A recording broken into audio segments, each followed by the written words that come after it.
Good evening, and welcome to the Planning and Zoning Board meeting. Thank you for joining us tonight. I call this meeting to order. Our Board Clerk, Julie Mitchell, will take roll call this evening. Thank you, Chair. This evening, I will call into the record who is present. We have Sal Camarada, Boshana Etten, Chris Johnson, Mike Roselli, Sean McAndrew, Diane Mayo, Ken George, and Reuben Moore. Thank you, Julie. The Cary Community Plan will continue to be the guiding document for this board. Our role is to function as citizen advisors to the council, who will ultimately make the final decision on all rezoning activity. We recognize not all rezoning requests are supported unanimously, but we strive to balance the impact of increased building density required to support Cary's growth while maintaining the historic charm and character of Cary. The community plan was initially adopted in 2017, following a collaborative effort between Cary citizens and our town government. That collaboration has continued and resulted in a recently updated version of the plan adopted by council in January 2025. The chapters of the plan include live, work, shop, engage, shape, move, enrich, serve, and act. The community plan can be found on Cary's website. Your citizen opinions based on the Cary Community Plan document play a very important role in advising our leaders. We encourage our citizens to refer to the plan and provide feedback that is based on the guiding principles of the plan as it relates to the zoning request. While this is a public meeting, it is not a public hearing. There is no opportunity for the public to speak during this meeting. If you have comments about any of these items, we encourage you to reach out to staff by email or phone. You may reach out to our board members through email. You may also contact council directly through email or during the public speaks out portion of any regularly scheduled council meeting. These meetings may be streamed live on Cary's website and will be posted to YouTube. All past Planning and Zoning Board meetings are available to view on YouTube. At this time, we will adopt the agenda. Will someone make a motion to adopt the agenda? So moved. Second. All those in favor state aye. Aye. Any opposed state nay. Ayes carry. Next, approval of the regular meeting minutes. Will someone make a motion to approve the October 27th, 2025 minutes? So moved. Second. All those in favor state aye. Aye. All those opposed, nay. Ayes carry. Our only case in the agenda is 25 REZ 01, 6708 Bandelier Lane rezoning. Katie Dry, Assistant Planning Director, will share the staff's presentation. The applicant is not in attendance this evening and will not be providing additional comments. All board members will have an opportunity to ask questions of staff and the applicant following staff's presentation. Ms. Dry, you may proceed.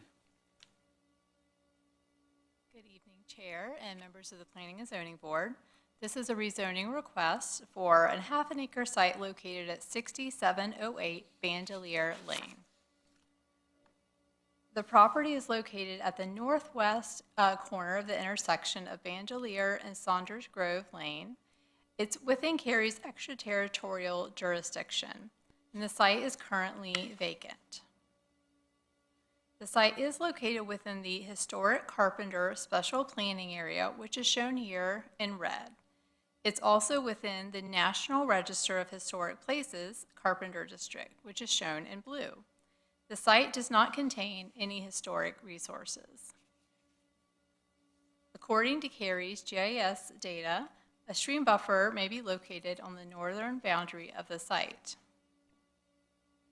Across the street from the subject property is the Cary-owned C.F. Farrell store site.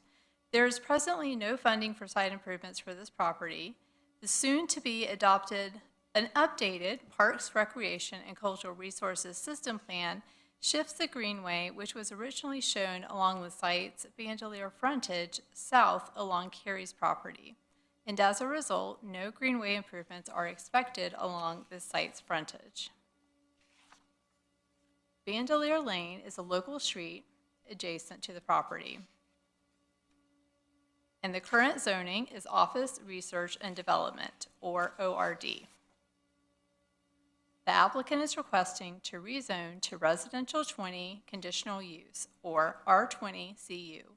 This would allow the site to be developed with one single detached dwelling. The Jordan Lake Watershed Protection Overlay District will remain.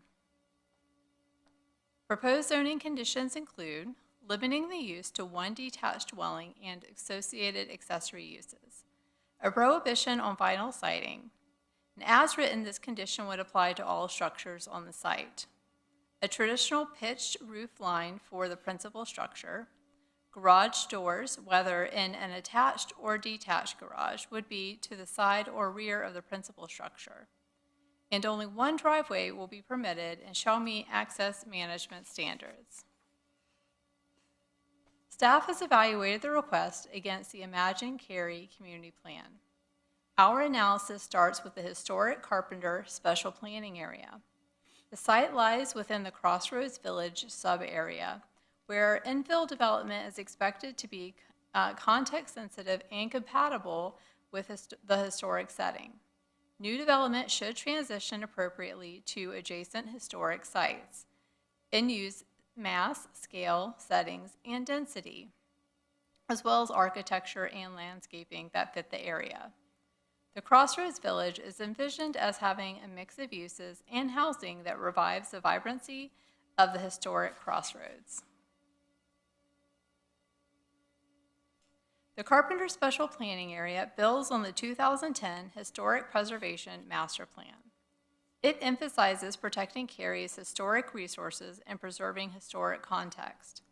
To support these policies, the applicant has proposed architectural conditions to ensure the new homes' building materials, roof line, and garage doors complement the historic character of the district. The 20-foot roadway setback for R20 generally aligns with setbacks of existing historic properties fronting Bandelier Lane. For the move chapter, the applicant has committed to only one driveway to serve the site. Bandelier Lane has a 60-foot right-of-way, which is sufficient for a local street. We note that without the rezoning, development on the site would be permitted under the current ORD zoning, which would require a development plan triggering LDO requirements like perimeter buffers, streetscapes, and sidewalks. If the rezoning is approved for a detached home, these elements will not be required by the home's building permit. But given the small, half-acre size of the lot, a detached home is likely a better fit than a non-residential use. A neighborhood meeting was held in March of this year. There were no attendees. There was one call prior to the public hearing. No concerns were expressed, just questions about the process. At the September Town Council public hearing, there were no speakers or written comments, and no questions or comments from council. And following the public hearing, there have not been any changes. So this brings us to staff's preliminary finding. We note that policies in the Carpenter Special Planning Area and Historic Preservation Master Plan, as well as the Shape, Engage, and Move chapters of the Imagine Cary Community Plan apply. Under the Carpenter Special Planning Area, Historic Preservation Plan, and as referenced in the Engage chapter and Shape chapter, the proposed detached dwelling and the accompanying architectural conditions may promote compatibility with the adjacent historic structures and character of the Carpenter National Register Historic District. For the Move chapter policies, Bandelier Lane provides an adequate right-of-way, and a single driveway will meet Cary's and DOT standards. This concludes my presentation, and the property owner is not in attendance, but did also indicate that they did not have anything further to indicate or to share with the board, given the presentation tonight. So I'd be happy to answer any questions that you have on this case. Thank you, Ms. Try. The Cary Community Plan is in place to guide development in Cary. As you think about your questions, keep in mind how this proposed case fits or does not fit the community plan.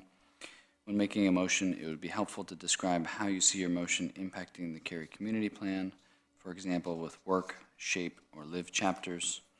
While this is not a requirement, it would help Town Council understand how you think this case applies to the plan. Do any board members have any questions? Start with Sal. Yeah, we just got one question. Does the fact that it's in a historic district not trigger any more, requirements than the 4 zoning conditions that were agreed to and listed in the plan? Yeah, so with this historic district, we have the adopted Cary Community Plan, which describes kind of the nature of the plan in the historic area. So we typically do a review of that special planning area against what's proposed, and they ended up offering the conditions that they did. We do know that the conditions that have been offered and changing the use to single family or single detached is much closer to the historic district goals than the ORD zoning district that's currently there. Thank you. I don't have any questions. One of the things it said, associated accessory uses, I'm just thinking, small, accessory homes. What are the rules with that in general? And what is, Yeah, good question. So accessory uses could include like an accessory dwelling unit, or it could include adding a chicken coop with a certain amount of chickens per the land development ordinance, beehive, things like that. Those are all allowable accessory uses for a single detached home. Permitting is required with any of those, so we would have to review them to make sure that, in the case of chickens, that they have a certain amount of chickens and do not exceed that number, and that the chicken coop meets setbacks. And then with accessory dwelling units, we would also follow, similar rules, making sure setbacks are met, all building codes and inspections are met as well. thank you. Yep. Questions? As far as I think you read from the Cary Community Plan about the architectural and landscaping in keeping with this historic district. And then, are you saying that only no vinyl siding, a pitched roof, and garage doors on the side or rear, that's sufficient to, or is there, because there's nothing, or is it codified what those things, architectural and landscaping, mean at all? Yeah, so the conditions that were offered are a little more detailed or expanded out than what we have on the screen here, but this is just a general summary of what was proposed. And in general, when looking at the other detached dwellings in the area, this is generally in keeping with those. I would say the main component of the Carpenter Historic District is that historic crossroads area, which is the stores that are associated with it. So the detached dwellings are a little more secondary to that, and this is in keeping with some of the features that a lot of those have. So, and I'm sorry, was there anything about a porch or anything on this? Not with the case. Okay, that's all my questions. I'm also asking questions about the architectural features. I noticed there's 3 or 4 other buildings on the road. They all are painted white. They're all single-story. Looks like that roof pitch is maybe 1-to-1. There's at least 2 porches. They're varying depth on the different properties. Is there a 1-story requirement in here anywhere? There is not a 1-story requirement currently. All right, thank you. I think the only question I had was the staff findings on the policies that would apply, the historic master plan, shape, engage, and move, but live was kind of noticeably absent, and that's kind of the one I think of when I think of residential. Was there any particular reason why we didn't think live was supported, or? Yeah, so LIV is certainly one of the policies that apply. Because it's one detached dwelling, I don't think it rose to the top, and it may have had like a higher relevance if there was multiple, but since it was just one, didn't necessarily raise to the top. I don't think there was any more reason than that as to why further analysis wasn't done. Okay. All right. Would someone make a motion for 25 REZ 01 6708 Bandelier Lane rezoning. Motions are provided on the screen for you, and a printed copy has been provided. I move that the board find 25 REZ01 consistent with the comprehensive plan and all other applicable plans for the reasons set forth in the staff report, presentation, and discussion by the Planning and Zoning Board. We have a second? Second. Any discussion? Yeah, I would like to say, I think without the architecture and landscape, it bothers me. I think what you brought up too, I think it bothers me that there's no porch. I think it needs to fit, probably needs a chimney. There's things that I would say that I do not think it fits. It's just not enough there, so I'm not gonna support it. And I appreciate what Ruben said. I think the single half, I live on a road that's got flat top roofs and they definitely don't fit. So I'm glad it's got a pitched roof, but with, it still could be ultra modern with a pitched roof and no front porch and big glass windows on the front. I don't think it would match. So I'm not, without this architectural, I don't think it fits the Cary Community Plan for architecture and landscaping. Any other discussion? Okay. Mike, could I add one thing? I think what bothers me only about this, as far as not having more specific requirements, is that it is in a historic district.